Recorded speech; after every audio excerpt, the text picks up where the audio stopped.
Hi friends, welcome back to my channel. कैसे हो आप लोग? मैं राशि खंडेलवाल काफ़ी स्वस्थ मस्त आशा करती हूँ आप लोग भी स्वस्थ मस्त होंगे। सर्दी का टाइम चल रहा है, काफ़ी सभी लोग बच के रहो। पता है बहुत तेज़ ठंड हो रही है इस टाइम पे। तो सब अपने अपने घर में वैसे गरम गरम पकोड़े, गरम गरम यानी कि खाने को गरम गरम चाहिए, तो सब लोग गरम गरम खा रहे होंगे।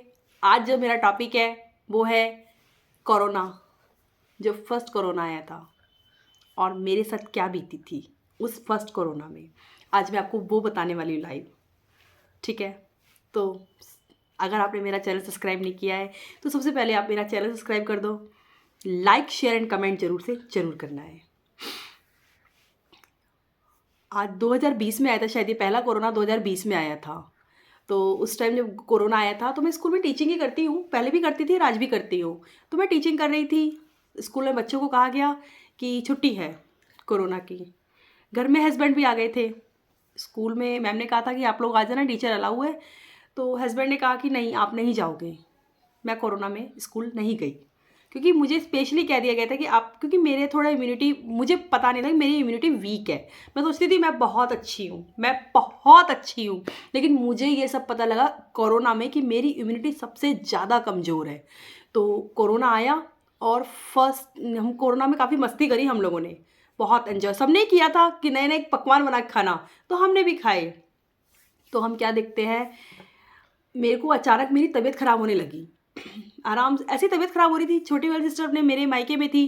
तो मैं उसको पता नहीं क्यों मेरी सांस को दिक्कत होने लगी। तो उस टाइम कोरोना को तो काफ़ी सारा हल्ला था ही।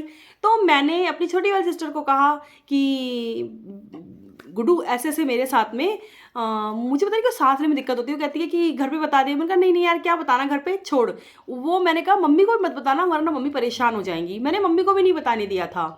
क्या हुआ कि वो अपने ससुराल चली गई, मैं अपने घर में ही थी। तो अचानक मेरी तबीयत ज़्यादा ख़राब होने लगी। अब मेरी तबीयत तो ख़राब होने लगी, साथ में मेरे घर को की भी होने लगी। धीरे धीरे करके हल्का हल्का सबको बुखार आने लगा। और मेरे को तो थी, मुझे सांस लेने में दिक्कत होने लगी। तो एक दिन मैं मेरे हस्बैंड, मैंने यूट्यूब पे देखा तो मुझे वही लक्षण दिखाई दिए कोरोना के।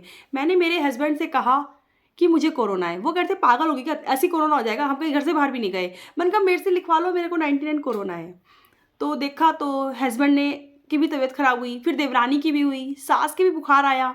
तो फिर हमें थोड़ा सा डाउट हुआ। तो हमने क्या किया उस टाइम पे, फ्री कोरोना चेकअप में भी हम लोगों को खड़ा नहीं होना था। हमने 4,000 रुपये, चारों जनों के 1,000 रुपये लगे थे। हमने 4,000 में अपना कोरोना टेस्ट कराया।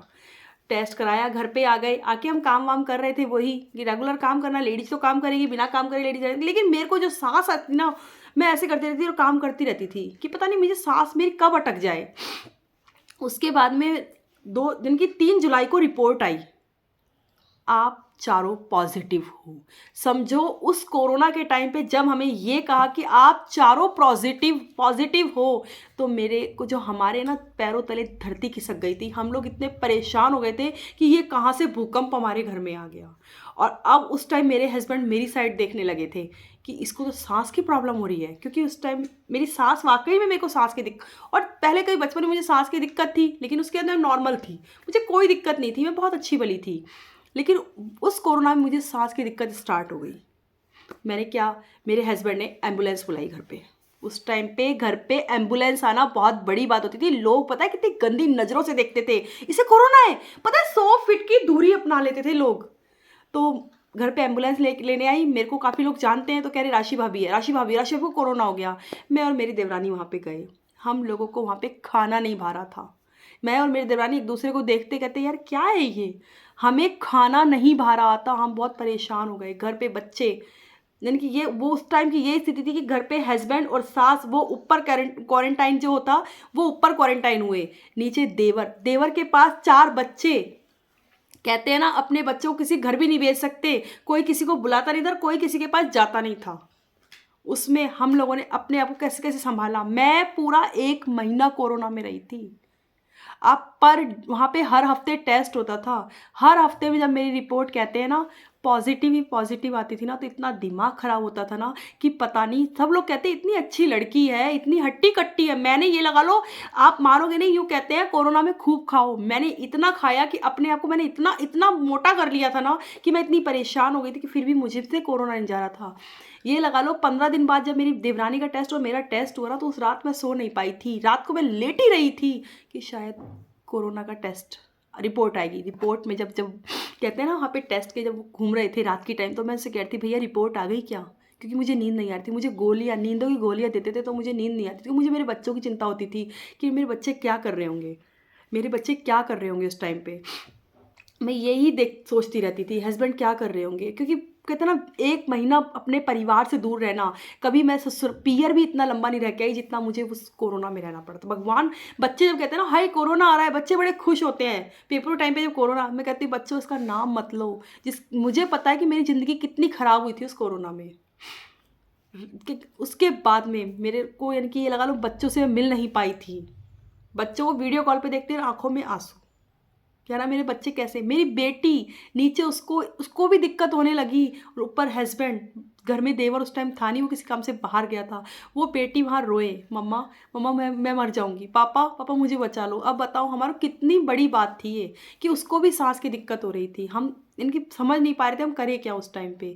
लेकिन मुझे बहुत अच्छी लोगों से हेल्प मिली, मेरे पड़ोसियों से हेल्प मिली। इस और वहाँ की एक बात बताती हूँ, यानी कि ये लगा लो खाना जब आता था ना तो ऐसा लगता था कितना गंदा खाना आ रहा है, कितना गंदा खाना आ रहा है, क्योंकि उस टाइम पे हमारा टेस्ट जा चुका था, हमारे मुंह का जो टेस्ट था वो जा चुका था, हम बिल्कुल भी अच्छा नहीं लग रहा था हमें। लेकिन जब 6 दिन 7 दिन बीतने लगे तो हमें थोड़ा खाना अच्छा लगने लगा वहाँ का। और जब कहते हैं ना, मैं कहती 15 दिन की रिपोर्ट आती है, तो मेरी जब हमारी रिपोर्ट आई थी ना, उस टाइम पे ना मैंने मेरी देवरानी सुबह उठ के कहा, क्योंकि मैं रात को बहुत रोई थी, जब मेरे को यूँ कहा गया था अभी तो आप रुकोगे, देवरानी आपकी जाएगी। तब मैं कहा राम, मैं इतनी इतनी ज़्यादा, मेरे को बस मैं यूं ही हूँ खाली, यानी कि मेरे में जो स्ट्रांग बना है वो कुछ नहीं है। तो मैंने क्या किया, मैंने मेरे देवरानी से कहा भाई तू जा, मैं यहीं पर रुकूंगी। उसने कहा ये क्या, मैंने कहा हाँ ये ऐसे ही है। मैंने कि फिर 7 दिन बाद फिर टेस्ट हुआ, फिर वो पॉजिटिव। नेगेटिव, उस टाइम पे जो चीज़ हमें नेगेटिव में चाहिए होती थी ना, वो हमें मिल नहीं रही थी। ऐसे करके मेरा ये कोरोना यानी कि इतना गंदा बीता था। भगवान वो कोरोना टाइम तो किसी को याद ना दिलाए जो मुझे याद दिलाया था। वो पल तो इतना गंदा था ना, मैं आपको क्या बताऊं, बता नहीं सकती मैं इस चीज़ों की। वो मेरे लिए कितना कितना कितना कितना गंदा पल था।